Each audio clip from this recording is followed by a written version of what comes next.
I'd characterize my childhood and youth as a modest religious upbringing. There was an impactful moment when I was a young boy, however, walking into my grandmother's kitchen and seeing her thick, big Bible on the kitchen table. She read it daily with her sister, and that was my first exposure to a small Bible study group. I remember leafing through her pages and seeing so many highlighted colors that it was like a rainbow. And I thought, why would they continually read the same sentence?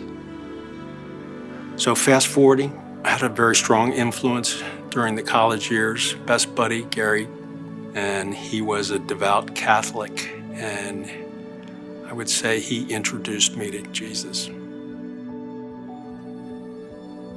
Then came marriage and children, and we are a young family, and I feel strongly that I want to raise my family in a spiritual environment. So we get involved with the United Methodist Church down in Orlando.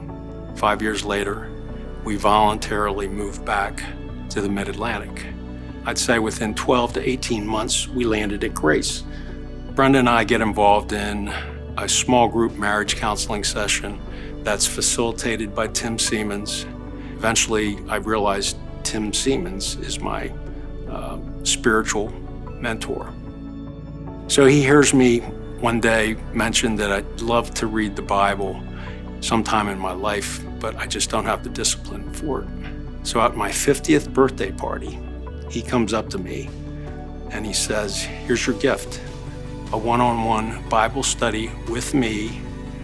I'm gonna show up every Thursday morning at your front door, 8 a.m.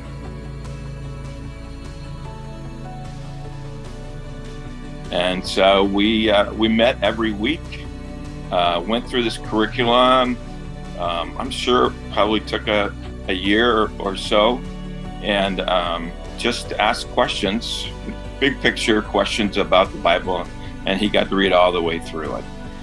So during that time, I really got to see that Doug would put time into his preparation. He really wanted to learn what the Bible had to say, and he was really asking questions about then what does that mean in his life. And so I began to see him move from someone who was interested to someone who was being shaped by the Bible itself. Seeds have been planted along the way, but Grace was a huge influence in just learning about the Word and what it means and what He means to us. He's our gift, and you'd be foolish not to accept that gift. That's the gift of grace. So to follow Him means life and gives you purpose and hope.